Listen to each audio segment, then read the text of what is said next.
La historia de la dinastía Rothschild, sexta parte.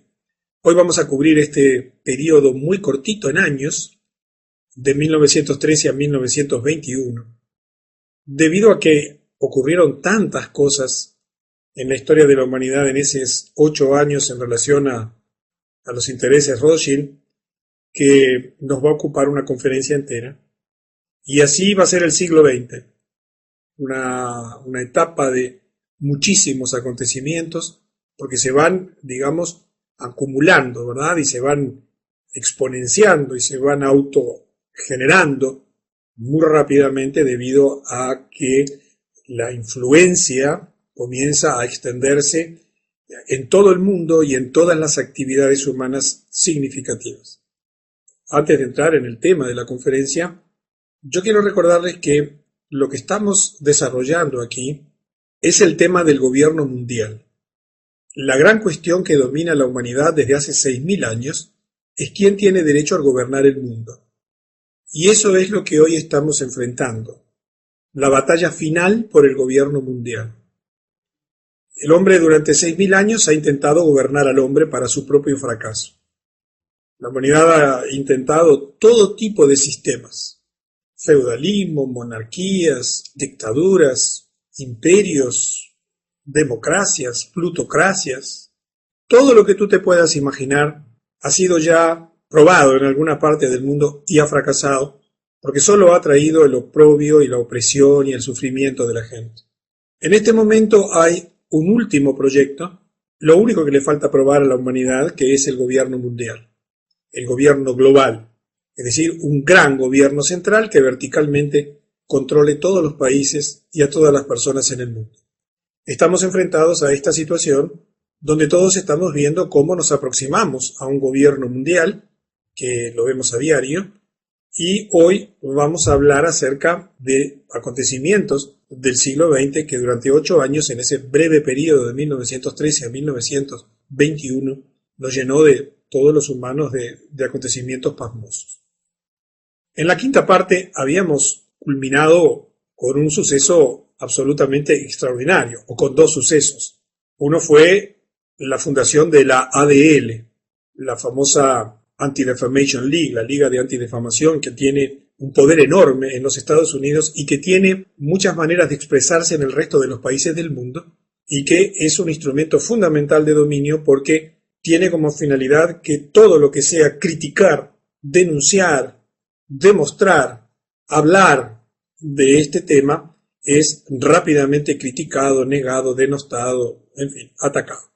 Pero el gran tema también de ese año 1913 fue la fundación del Banco Central de los Estados Unidos, la Reserva Federal, que ya habíamos comentado que se trató de un banco privado, del cual depende el mundo entero, que tiene endeudado al mundo entero en dólares, y siendo estos dólares hoy en día nada más que papeles pintados, absolutamente sin ningún respaldo de nada, y que habíamos visto cómo hasta el día de hoy estamos enfrentados a ese efecto. En los Estados Unidos acaban de comenzar un proceso que se llama Quantitative Easing, que consiste en la emisión simultánea de unas cantidades fenomenales de dinero, 600.000 millones de dólares que se van a emitir de aquí hasta creo que octubre del año que viene, generando unos problemas enormes en el mundo entero.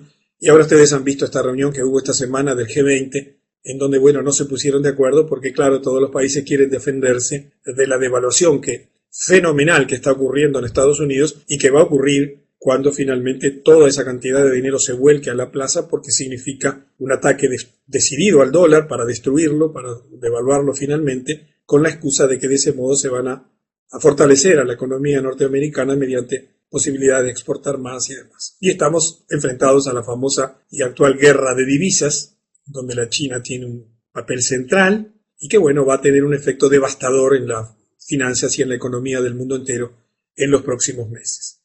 Pero continuemos porque la historia se está tornando apasionante, cada vez está más cerca de nosotros y cada vez vamos a comprender mejor lo que está ocurriendo. En 1914 ocurre lo que ya habían planificado décadas atrás, que fue el inicio de la Primera Guerra Mundial. En esta guerra es interesante que el dinero alemán de los Rothschild financió a Alemania, el dinero británico de los Rothschild financió a los británicos y el dinero francés de los Rothschild financió a los franceses. Es decir, que cuando tú ves una guerra, el gobierno que está en guerra tiene que conseguir préstamos porque el gobierno que está en guerra tiene su presupuesto anual para el cual paga educación, vivienda, salud de su ciudadanía, limpia las calles, etcétera. Y por lo tanto tiene que conseguir dinero extra para poder comprar más armamento, pagar a los soldados, viajar, comprar municiones. Por lo tanto, toda guerra implica un fuerte endeudamiento de los países en guerra, que normalmente después lo pagan los vencidos, ¿verdad? Es allí donde los ganadores se rehacen del dinero, pero hay alguien que financia, y obviamente que esta guerra fue financiada por aquellos que detentaban el poder financiero, que eran los bancos Rothschild en toda Europa. Por otra parte, ya los Rothschild tenían el control de tres de las grandes noticias, de las agencias de noticias europeas. La Gulf, que había sido fundada en 1849, que era la agencia de noticias oficial alemana. La Reuters, que así había sido fundada en 1851, y recordamos en la quinta parte que había sido recién comprada por los Rothschild, que funcionaba en Inglaterra. Y Havas, que había sido fundada en 1835 en Francia y que también era propiedad de los Rothschild. Recordemos que iban poco a poco y hoy vamos a ver cómo y cuándo fue que detentaron el poder total de los multimedia como tienen hoy, de los medios de comunicación, con la finalidad de reducir a nada las denuncias contra sus acciones. Hoy nos enteramos de todo esto gracias a la información independiente que surge por Internet. Nunca esperes ver esto en el diario oficial o el diario principal allí de tu país o en las televisoras locales o en la CNN, porque esto no existe allí simplemente porque no se van a denunciar a sí mismos. Los Rothschild, por ejemplo, usaron Wolf para manipular al pueblo alemán, creando un fuerte fervor para la guerra. Ellos incitaban a la guerra por medio de sus agencias noticiosas y obviamente que rara vez son denunciados en estos medios de comunicación debido a que son sus propios propietarios, lo cual les permite manejar a su antojo los medios. En 1916, el 4 de junio, Louis Brandeis Dönitz, en plena guerra mundial, en plena Primera Guerra Mundial, con millones de personas muriendo, es nombrado para la Corte Suprema de los Estados Unidos por el presidente Wilson. Recordamos que había sufrido un chantaje del cual salió porque este abogado Samuel Untermyer, de un bufete muy importante, pagó los $40,000 del chantaje, pero con la condición de que, llegado el momento, a la Suprema Corte de la Justicia de los Estados Unidos iría una persona de confianza de ellos, y llegó la oportunidad. Y allí se colocó a este señor, que es muy importante también en la historia Rothschild y en la historia de la humanidad, Louis Brandeis Dönitz. El juez Brandeis era también el líder electo del Comité Ejecutivo de Asuntos Sionistas, cargo que ocupaba desde 1914. Esto es muy importante, ¿sí? Recordamos que se había creado la organización sionista, había un comité sionista internacional, y él había sido el líder electo de ese Comité Ejecutivo de Asuntos Sionistas desde 1914 y va a tener una participación fundamental en el siglo pasado en el desarrollo de los acontecimientos. En la mitad de la Primera Guerra Mundial, allí en 1916, Alemania estaba ganando la guerra, ganando claramente la guerra. ¿Por qué? Porque recibía un financiamiento de los Rothschild mucho mayor que Francia, Italia e Inglaterra. ¿Por qué los Rothschild, que eran los que financiaban, hacían esto? Porque los Rothschild no querían apoyar al zar de Rusia, que tenía el favor estaban asociados junto con Francia, Italia e Inglaterra. Entonces se produjo un hecho significativo. Alemania, a pesar de que estaba ganando la guerra, y sin que un solo soldado extranjero hubiera ingresado en territorio alemán, ofreció el armisticio a Gran Bretaña, sin exigir reparaciones de guerra. Y en diciembre de este año ofrece el armisticio a Alemania a Gran Bretaña mientras iba ganando la guerra en condiciones absolutamente favorables para sus intereses y sin pedir ninguna reparación. Los Rothschild estaban ansiosos por asegurarse que eso no ocurriese, ya que estaban esperando para hacer mucho más dinero con esta guerra. Entonces, en este mismo año, mientras los británicos estaban considerando la oferta alemana, el agente Rothschild, este juez Louis Brandeis, envió una delegación sionista, recuerdan que él era el principal del Comité de Asuntos Sionistas, de los Estados Unidos a Gran Bretaña. con la promesa de involucrar a los Estados Unidos en la guerra del lado de los británicos, siempre y cuando los británicos se comprometiesen a dar la tierra de Palestina a los Rothschild. Recordamos que en la quinta conferencia vimos cómo había comenzado un proyecto de apropiarse de una tierra, la tierra palestina, con la finalidad de construir allí la nación judía, y habían enviado una serie de colonos a colonizar eso con dinero de la propiedad de los Rothschild. Los Rothschild querían Palestina por la siguiente razón: ellos tenían grandes intereses comerciales en Lejano Oriente, deseaban su propio estado en esa área, junto con sus propias fuerzas armadas que podrían utilizar como arma frente a cualquier estado que amenazase sus intereses. Allí tenemos la foto de Louis Brandeis, y del lado derecho una foto muy interesante. Es una foto de Louis Brandeis en Palestina en 1919, tan solo 3 años después, junto a soldados británicos y a Chaim Weizmann, que fue el primer presidente de Israel años después. Es decir que, mientras que se iba desarrollando la guerra, los Rothschild, que financiaban a todas las partes, iban creando un escenario muy favorable para después de la guerra, escenario mediante el cual el recuperar Palestina para sus intereses o el tener a Palestina para sus intereses iba a ser absolutamente importante. Los británicos aceptaron el acuerdo, basado en la oferta de entregar Palestina a los Rothschild, y los sionistas en Londres informaron a sus contrapartes en Estados Unidos del acuerdo logrado. En ese momento, y de repente, la prensa en Estados Unidos cambió por completo. Todos los periódicos importantes de Estados Unidos, que hasta ese momento habían sido pro-Alemania, comenzaron con encendidas piezas publicitarias en contra de Alemania. Y allí comenzó una difamación y una mentira oficial brutal, con artículos tales como que los soldados alemanes matan enfermeras de la Cruz Roja, soldados alemanes cortan manos de bebé, etc., con el fin de manipular a la opinión pública norteamericana en contra de los alemanes. Lo mismo que hacen hoy en contra de los musulmanes, o lo mismo que en su momento hicieron en contra de los japoneses. Esto es parte de las operaciones de prensa, de desinformación y de difamar a quienes a ellos se les ocurre y alterar la realidad a su antojo.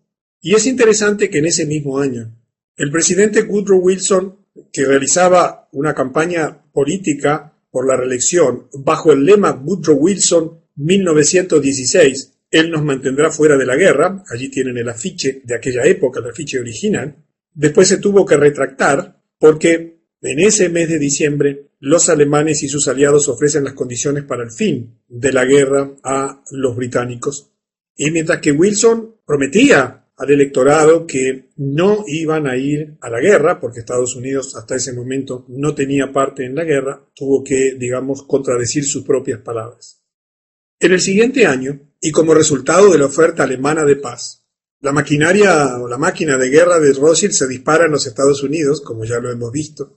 Comenzó la difusión masiva de propaganda que llevó al presidente Wilson, bajo las instrucciones de este líder sionista estadounidense y de la Corte Suprema de Justicia, Brandeis, a renegar de su promesa al electorado, metiendo a Estados Unidos en la Primera Guerra Mundial, cosa que declararon los Estados Unidos la guerra a Alemania el 6 de abril de 1917. Ahora, ¿qué sucedía? ¿O qué sucedió en ese momento? De acuerdo con la promesa que los Rothschild le habrían hecho a los británicos de llevar a Estados Unidos a la guerra, y una vez que cumplen con su promesa, deciden los Rothschild que quieren una constancia escrita del compromiso del gobierno británico de otorgarles Palestina, demostrando así que mantendrían su parte del trato una vez que terminase la guerra. Y allí ocurre la famosísima Declaración Balfour, donde el ministro de Exteriores británico del Foreign Office, Arthur James Balfour, redactó los borradores de una carta que se conoce comúnmente como la Declaración Balfour. Allí tienes a la izquierda una imagen de lo que fue la carta original. Vamos a leer la traducción a continuación. Decía así: Ministerio de Relaciones Exteriores, 2 de noviembre de 1917. Estimado Lord Rothschild. Recordamos que los Rothschild ya eran lores, algunos de ellos integraban el gobierno británico. Tengo el agrado de dirigirle a usted en nombre del gobierno de Su Majestad la siguiente declaración de simpatía con las aspiraciones judías sionistas, que ha sido presentada y aprobada por el Consejo de Ministros. El gobierno de Su Majestad ve favorablemente el establecimiento en Palestina de un hogar nacional para el pueblo judío y usará sus mejores esfuerzos para facilitar la consecución de este objetivo, quedando claramente entendido que no se hará nada que pueda perjudicar los derechos civiles y religiosos de las comunidades no judías en Palestina o los derechos y la condición política que gozan los judíos en cualquier otro país. Le agradecería poner esta declaración en conocimiento de la Federación Sionista. Le saluda atentamente James Arthur Balfour. Quiero que prestes especial atención a el entendido bajo el cual el gobierno británico concedía Palestina a los Rothschild a través de las organizaciones judías sionistas. El entendido era que no se haría nada que pudiera perjudicar los derechos civiles y religiosos de las comunidades no judías en Palestina. Como vamos a ver, solo el 1% de los habitantes de Palestina eran judíos, los demás eran palestinos, eran árabes, tenían sus creencias y no deberían haber hecho nada en contra de ellos, a la vez que nada en contra de los derechos y la condición política que gozan los judíos en cualquier otro país. Y vamos a entender un poquito mejor estas frases, porque esto tiene relación directa con lo que está ocurriendo en nuestro tiempo. En ese mismo año los Rothschild ordenan la ejecución por los bolcheviques, aquí cambiamos de tema, que estaban bajo su control, la ejecución del zar Nicolás II y toda su familia en Rusia, a pesar de que el zar había abdicado ya el 2 de marzo para evitar derramamiento de sangre en su país. Esto se ordenó por parte de los Rothschild para, por un lado, obtener el control del país. También se ordenó como un acto de venganza contra el zar Alejandro I. Recuerdan que él había bloqueado el plan Rothschild de gobierno mundial en 1815 en el Congreso de Viena. Y también en contra del zar Alejandro II, al que asesinaron, por el apoyo ofrecido al presidente Abraham Lincoln en 1864. No sé si recuerdan ese episodio de conferencias anteriores, cuando él le ofreció la propia armada para defender a su gobierno. En oportunidad en que los Rothschild estaban presionando a Lincoln porque les había quitado el control de la emisión del dinero. Era muy importante masacrar a toda la familia real, incluyendo las mujeres y los niños, con el fin de hacer realidad la promesa hecha por Nathan Meyer Rothschild en 1815, y efectivamente mataron a toda la familia Romanov, como es un episodio muy conocido en el mundo entero. Serviría además para mostrar al mundo lo que sucede cuando alguien intenta oponerse a los Rothschild. De eso ya tenemos muchos ejemplos a través de los asesinatos sucesivos de los presidentes norteamericanos. El último fue John Fitzgerald Kennedy. Después vamos a llegar en conferencias futuras también a ese episodio importantísimo en la historia de la humanidad. Observen la cantidad de hechos que simultáneamente se están dando. En ese mismo año, el congresista norteamericano Oscar Callaway informa al Congreso que J.P. Morgan es un frente Rothschild y que ha tomado el control de la industria de medios de comunicación estadounidenses. Él afirmaba: en marzo de 1915 los intereses de J.P. Morgan en la siderurgia, la construcción naval, la pólvora y sus organizaciones subsidiarias se reunieron con 12 hombres, los más importantes en el mundo de la prensa, y los emplearon para seleccionar los periódicos más influyentes en los Estados Unidos y para determinar la cantidad suficiente de periódicos para tener el control de la prensa diariamente. Encontraron que solo era necesario comprar el control de los 25 más grandes periódicos del país. Luego del acuerdo con estas personas, se procedió a comprar esos periódicos, instalando en cada uno un editor para supervisar adecuadamente y editar la información sobre las cuestiones del militarismo, políticas financieras y otros temas de carácter nacional e internacional considerados de vital importancia para los intereses de los compradores. Esta fue una denuncia de un congresista norteamericano en el Congreso de los Estados Unidos, denunciando lo que ya era evidente: el control absoluto y global de la prensa, de las agencias de noticias y de los medios de comunicación por parte de la dinastía Rothschild como parte del proceso de dominación mundial para acallar, no solamente para acallar todo tipo de oposición, sino fundamentalmente para manipular la información pública. En 1919, en enero, hubo un acontecimiento muy interesante en Alemania.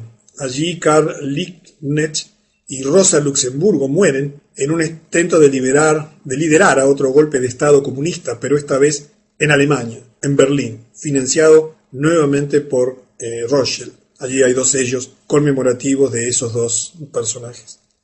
La Conferencia de Paz de Versalles se lleva a cabo para decidir las reparaciones que los alemanes debían pagar a los vencedores tras el final de la Primera Guerra Mundial. Yo no sé si ustedes están en conocimiento de las condiciones humillantes que se impuso a los alemanes y el costo brutal que debieron enfrentar porque fueron traicionados debido a la derrota que habían sufrido en la guerra y al armisticio de paz que ellos habían ofrecido. Y entonces se firma el famoso Tratado de Paz de Versalles, que significó el endeudamiento absoluto de Alemania y el contraer una deuda fenomenal en favor de los aliados. Es interesante que en ese mismo momento una delegación de 117 sionistas, encabezado por Bernard Baruch, trae a colación el tema de la promesa de Palestina para ellos. Recuerdan que la declaración Balfour había sido en 1917 y estamos ahora en 1919.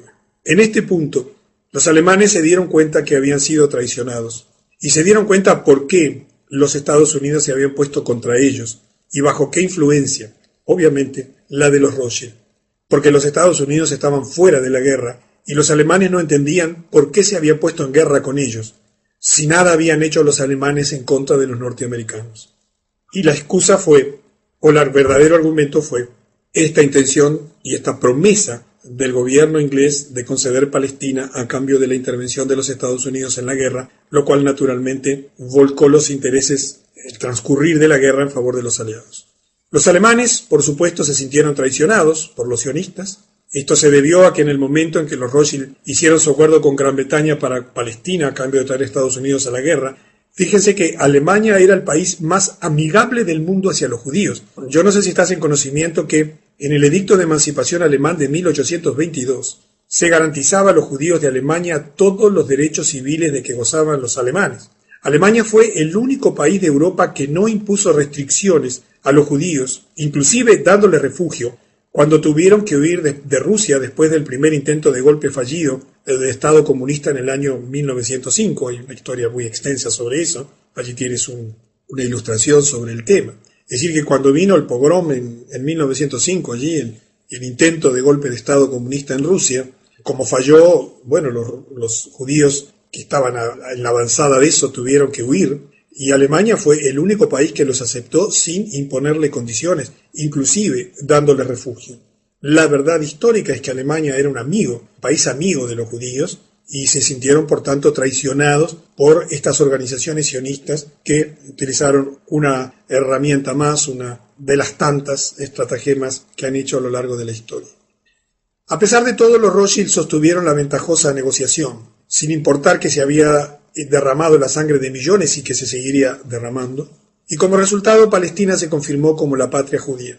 Al mismo tiempo que para garantizar la autoridad de los Rothschild, Palestina permanecería bajo el control de Gran Bretaña, en tanto que Gran Bretaña a su vez era controlada por los Rothschild. Recordemos que Israel viene a ser reconocida como nación y constituida y fundada como nación en 1948, y que en realidad lo que había habido hasta ese momento era un acuerdo sobre la tierra de Palestina, pero que todavía no estaba fundado como nación.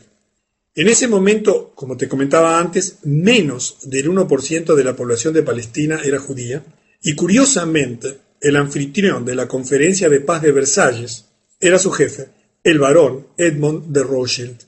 Yo no sé si esto te sorprende, si esto no te llama la atención, pero te vuelvo a repetir, el anfitrión de la Conferencia de Paz de Versalles era el jefe Rothschild, el barón Edmond de Rothschild.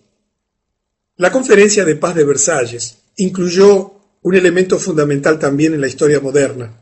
Se utilizó como un intento de los Rothschild para establecer un gobierno mundial, bajo el pretexto de poner fin a todas las guerras. Ese es el pretexto de la Liga de las Naciones, ahora lo veremos, y de las Naciones Unidas. Pero en realidad es un pretexto porque son guerras que ellos mismos están creando y financiando todo el tiempo como parte de su hegemonía mundial. Ese intento de los Rothschild se llamó la Liga de las Naciones Unidas. Y si bien afortunadamente esa liga no fue llegada a la práctica de una manera efectiva, porque no contó con el número suficiente de países para aceptarla, sirvió de base para la actual Naciones Unidas, como instrumento principal de dominación mundial. No sé si sabes que las Naciones Unidas, que se crearon después de la Segunda Guerra Mundial, como veremos en próximas conferencias, es la continuadora, o la concreción, mejor dicho, de los intentos fallidos de los Rothschild durante el Congreso de Viena en 1815 y el Tratado de Paz de Versalles de 1919 para establecer la Liga de las Naciones. Porque lo que ellos necesitaban era un instrumento de dominación mundial que permitiese, a partir de esa institución, establecer las normas de funcionamiento para el mundo entero, como de hecho hacen las Naciones Unidas hoy, donde todo el Ministerio de Salud de tu país está absolutamente controlado por las Naciones Unidas, con acuerdos que ha firmado tu país, donde todos los sistemas de educación que hay en tu país vienen con directivas de la UNESCO, donde todos los sistemas de alimentación que hay en tu país, y lo vas a ver en los próximos años durísimos, vienen desde la FAO a través del Códex Alimentario, donde todo el sistema militar del mundo está gobernado por las Naciones Unidas a través de los distintos instrumentos que hay en cada uno de las áreas significativas del mundo.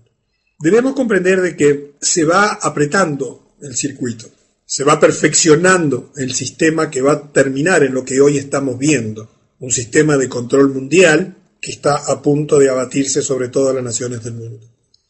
En 1919, el 29 de marzo, The Times de Londres informa sobre los bolcheviques en Rusia, y yo quiero que prestes atención a este informe, escrito como un informe central de la publicación del Times del 29 de marzo.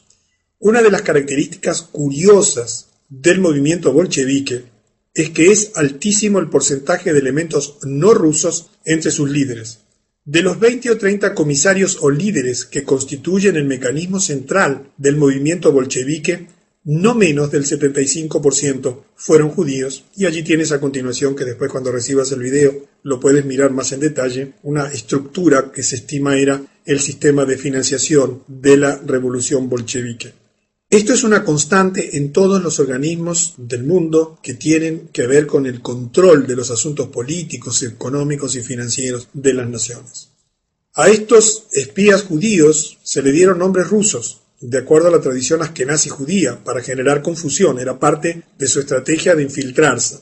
Por ejemplo, Trotsky fue miembro del primer grupo, siendo su nombre original Bronstein. Allí tienes un dibujo de Trotsky, cuyo nombre verdadero es Lev Davidovich Bronstein, nacido en Ucrania de padres rusos judíos, y que fue un teórico y líder de las revoluciones de 1905 y de 1911. Estos grupos fueron enviados a todas las zonas de Rusia para incitar disturbios y rebeliones. A estos espías judíos, como dice allí, se le dio de forma oculta el nombre rusos, pero en realidad estaban ocultando nombres judíos. En 1919, a N.M. Rothschild & Sons se le adjudicó un papel permanente para fijar el precio mundial del oro cada día. Recordamos que este era el Banco Rothschild en Inglaterra. Y se llevó a cabo eso en sus oficinas de la ciudad de Londres todos los días a las 11 horas, en la misma habitación hasta hace muy poquito, el año 2004, donde todos los días el precio del oro era fijado, allí existiendo actualmente otros mecanismos, pero por supuesto también dependientes de la banca Rothschild. En 1920 hay una declaración escrita de Winston Churchill muy interesante. Él escribía en un artículo en el Sunday Herald el 8 de febrero, desde los días del líder Illuminati, decía Churchill, del líder Illuminati Weishaupt, ¿recuerdan? Aquel que había sido el que escribió todos los documentos que fundaron y que explicaron el proyecto y el desenvolvimiento Illuminati, a los de Karl Marx, a los de Trotsky. Esta conspiración a nivel mundial ha estado creciendo constantemente. Churchill, que era también un historiador y un estudioso de la historia, sabía muy bien de lo que estaba hablando. Y agregó, y ahora por fin, esta banda de personalidades extraordinarias del submundo de las grandes ciudades de Europa y América se han apoderado del pueblo ruso, convirtiéndose en los dueños indisputables de ese enorme imperio. Para 1920, Churchill tenía la convicción, por conocimiento y convicción moral, que los Illuminati, por medio de la banca Rothschild, se habían transformado en los dueños indisputables de ese enorme imperio, lo cual, y esto lo agregamos aquí en la charla, les iba asegurando el control de toda la tierra, de todo el mundo, de todos los gobiernos. En 1921, el año siguiente de esta declaración de Churchill, y bajo las órdenes de Jacob Schiff, y acá vamos a llevar a otro episodio absolutamente central en la historia de la humanidad, se funda el Council. ¿Recuerdan? Jacob Schiff, ¿verdad? Había sido el gran brazo operador de los Rothschild en Estados Unidos, el que influenció a Woodrow Wilson, el que logró infiltrarse en el Senado y en el Parlamento de los Estados Unidos para conseguir una maniobra fraudulenta para obtener la Reserva Federal. Un hombre fundamental, recordamos en la historia, Jacob Schiff. Se funda bajo las órdenes de Jacob Schiff el Council on Foreign Relations, CFR, Esto veremos con el transcurrir de las décadas hasta el día de hoy. Es uno de los 3 instrumentos fundamentales de control mundial que tienen los Illuminati. El acta fundacional fue elaborada por Bernard Baruch y el coronel Edward Mandelhaus. Eso lo ordenó Schiff antes de su muerte en 1920, el año anterior, con el objetivo de crear una organización en Estados Unidos. Y el objetivo del CFR era seleccionar políticos encargados de llevar a cabo la conspiración Rothschild. El acuerdo para la fundación se realizó entonces en una reunión celebrada el 30 de mayo de 1919 en el Hotel Majestic en París, en Francia, y en 1921 finalmente se hace la fundación definitiva. Fíjense qué interesante lo que se destaca en el acta fundacional.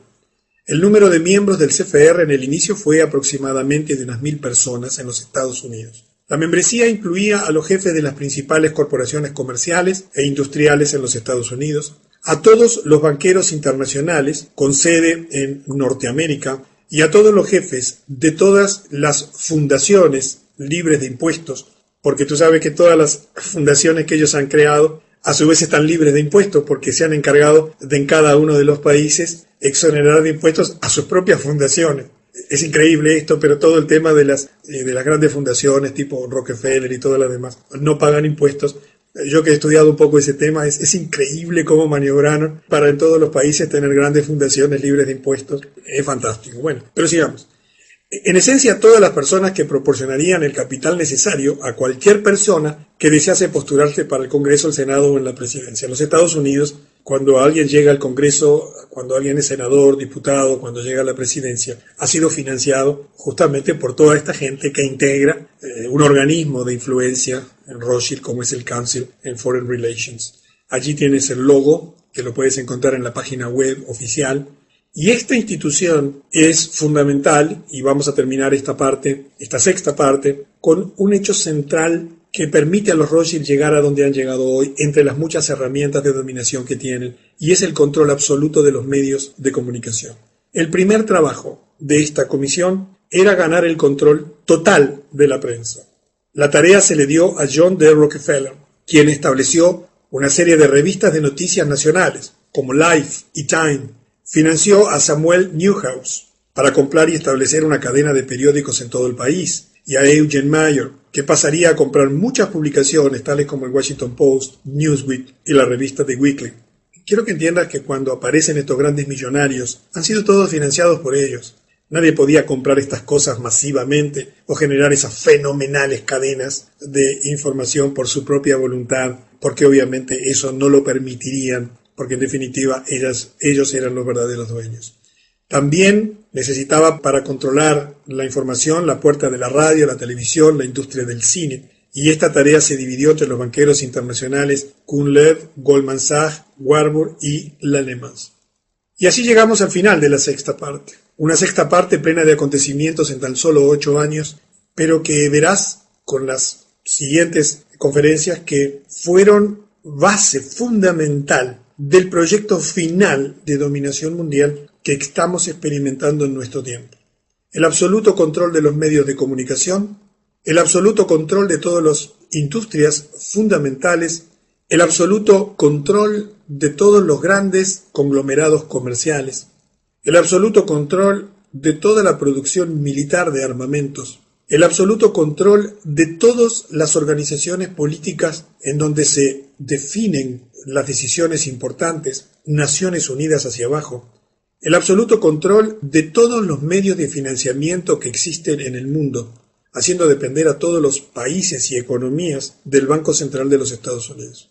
Este conjunto de herramientas, en definitiva, ha llegado a nuestro tiempo bajo la forma de un sistema absolutamente opresivo y dictatorial. Y tú ves que hoy en día la puja por el gobierno mundial se centra y simboliza en la puja por una ciudad que es Jerusalén. Y vamos a hablar mucho más de esto en las próximas conferencias. Jerusalén es el lugar donde quiere instalarse el gobierno mundial, inspirado por el diablo, porque su puja es: yo soy el gobernante del mundo y me siento en tu ciudad sagrada, en la ciudad que tú le diste a tu pueblo. Y esto que puede parecer fantasioso para muchas personas afecta a tu vida. Y quiero que entiendas que todo viene fraguante desde hace mucho tiempo y por eso no se discute por una ciudad de África o por París o por Roma o por Londres o por una ciudad de Sudamérica, sino que toda la atención mundial está centrada en Jerusalén, en esa tierra, porque lo que está detrás de todo esto es un proyecto de dominación mundial religioso. Y así entonces llegamos al fin de la sexta parte de la dinastía Rothschild. Te espero en la séptima parte, donde vamos a tener nuevos y asombrosos acontecimientos en la historia moderna de la humanidad.